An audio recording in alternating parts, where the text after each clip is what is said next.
तो एक बार फिर से आपके अपने यूट्यूब चैनल डीएलएड नॉलेज में स्वागत है। हम इस वीडियो में डीएलएड तृतीय सेमेस्टर के द्वितीय प्रश्न पत्र समावेशी शिक्षा के बहुत ही इंपॉर्टेंट क्वेश्चन लेके आए हुए हैं, जो परीक्षा के दृष्टिकोण से बहुत ही आवश्यक है। चलिए चलते हैं पहले क्वेश्चन की तरफ। हमारा पहला क्वेश्चन है कि राष्ट्रीय दृष्टि बाधितार्थ संस्थान कहाँ स्थित है।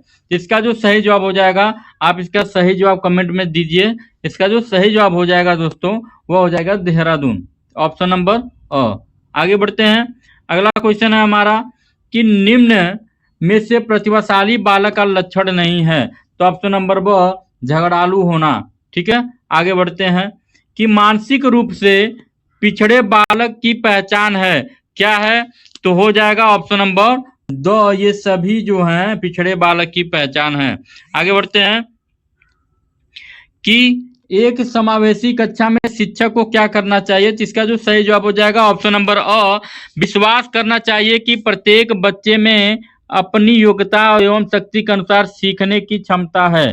ठीक है, आगे बढ़ते हैं। अगला क्वेश्चन है हमारा कि परिवार एवं पास पड़ोस बच्चों के समाजीकरण की क्या होनी चाहिए, प्राथमिक समाजीकरण एजेंसियां, ऑप्शन नंबर ब होना सही है इसका। आगे बढ़ते हैं। विशिष्ट बालकों के अंतर्गत आते हैं, कौन आते हैं, ये सभी जो बालक होते हैं वो विशिष्ट बालकों के अंतर्गत आते हैं, ऑप्शन नंबर दो। आगे बढ़ते हैं कि प्रतिभाशाली बालक का आईक्यू लेवल कितना होता है, इसका जो सही जवाब हो जाएगा ऑप्शन नंबर 140 से भी ज्यादा होता है।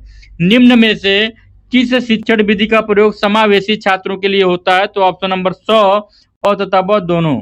ठीक है, आगे बढ़ते हैं कि निम्न में से कौन सी विशेषता विशिष्ट शिक्षक की नहीं है, तो ऑप्शन नंबर 100 अहंकारी। आगे बढ़ते हैं कि निम्न में से किस कौशल का होना विशिष्ट शिक्षक के लिए आवश्यक है, तो ऑप्शन नंबर 2 सही हो जाएगा, ये पूरी होना सही है, ऑप्शन नंबर 2।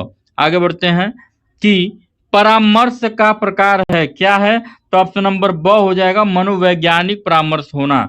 चलिए अगले क्वेश्चन की तरफ बढ़ते हैं हम। हमारा अगला क्वेश्चन निम्नलिखित में से क्या समावेशी कक्षाकक्ष में विविधताओं के अनुकूलन के लिए नवीन उपागमों में सम्मिलित नहीं है, तो ऑप्शन नंबर ब अध्यापक केंद्रित पाठचर्या सही हो जाएगा इसका सही जवाब। आगे बढ़ते हैं। अगला क्वेश्चन है परामर्श पारस्परिक रूप से सीखने की प्रक्रिया, यह कथन किसका है, तो ऑप्शन नंबर अ कार्ल रोजर्स का है। आगे बढ़ते हैं कि निर्देशन का प्रकार है, निर्देशन का प्रकार है, क्या है, तो ये सभी जो है निर्देशन के प्रकार है, ऑप्शन नंबर 2। आगे बढ़ते हैं सहकारी अधिगम के उद्देश्य हैं, तो ऑप्शन नंबर 100 और तथा ब दोनों हो जाएंगे। आगे बढ़ते हैं कि पाठ्यक्रम की संस्कृति दर्शाता है, तो ऑप्शन नंबर अ समाज दर्शाता है। आगे बढ़ते हैं निम्नलिखित में से समावेशी शिक्षा में पाठ्यक्रम का घटक नहीं है, तो ऑप्शन नंबर 2 रचना एवं बनावट हो जाएगा सही जवाब। आगे बढ़ते हैं श्रव्य दृश्य सामग्री का प्रकार है, तो ऑप्शन नंबर ब चलचित्र सही जवाब हो जाएगा इसका। ठीक है, हमारा अगला क्वेश्चन है कि पाठ्यक्रम के आधारभूत घटक कितने हैं, तो ऑप्शन नंबर अ 3 हो जाएगा। ठीक है, आगे बढ़ते हैं। अगला क्वेश्चन हमारा परामर्शदाता छात्रों से वार्तालाप करते हुए किन बातों का ध्यान रखते हैं, तो ऑप्शन नंबर 2 इन सभी का, रुचियों का, आवश्यकताओं का, योग्यता का। ठीक है, आगे बढ़ते हैं।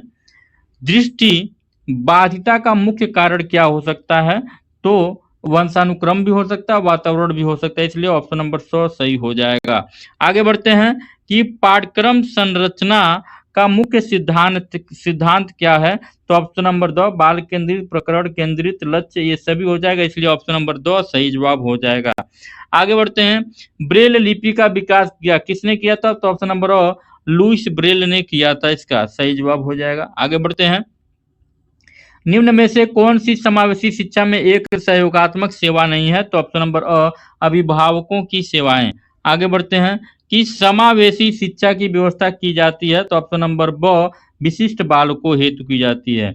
आगे बढ़ते हैं पाठ्यक्रम के तत्वों का व्यवस्थित होना होता है, क्या होता है, तो ऑप्शन नंबर 2 पाठ्यक्रम प्रारूप होता है। आगे बढ़ते हैं कि विश्व विकलांग दिवस कब मनाया जाता है, बहुत ही इंपॉर्टेंट क्वेश्चन है दोस्तों, याद रखिएगा। इसका जो सही जवाब हो जाएगा ऑप्शन नंबर 3 दिसंबर को मनाया जाता है। आगे बढ़ते हैं निम्नलिखित में से कौन सा संप्रेषण कौशल श्रवण बाधितों के लिए उपयोगी है, तो ऑप्शन हो जाएगा, ऑप्शन इसका 2 सही होगा। ये सभी जो हो जाएंगे वो कौशल श्रवण बातों के लिए उपयोगी होते हैं। आगे बढ़ते हैं। समावेशी शिक्षा में केंद्रीय भूमिका क्या है? तो ऑप्शन नंबर ब शिक्षक की हो जाएगा। आगे बढ़ते हैं कि निम्नलिखित में से कौन सा विशिष्ट बालकों का एक प्रकार है? तो ऑप्शन नंबर 2 सही हो जाएगा। ठीक है, आगे बढ़ते हैं। अगला क्वेश्चन है, विकलांग बालक नहीं है, कौन नहीं है? तो बाल अपराधी। विकलांग बालक नहीं है तो बाल अपराधी हो जाएगा। आगे बढ़ते हैं कि निम्न में से कौन सा अध्यापक का मुख्य कार्य है? तो सही जवाब हो जाएगा शिक्षण, पठन, निरीक्षण, इसलिए ऑप्शन नंबर 2 सही हो जाएगा इसका। ठीक है, आगे बढ़ते हैं। अगला क्वेश्चन हमारा, बालक अध्यापक से सीखते हैं, तो ऑप्शन नंबर औपचारिक रूप से सीखते हैं। अगला क्वेश्चन है हमारा, अगला क्वेश्चन, शिक्षण प्रबंधन के सोपान कितने हैं? तो ऑप्शन नंबर ब 6 हो जाएंगे। आगे बढ़ते हैं हमारा, आगे क्वेश्चन समाप्त हो गया। आज का वीडियो यहीं पे समाप्त होता है। मिलते हैं अगले वीडियो में, तब तक के लिए नमस्कार।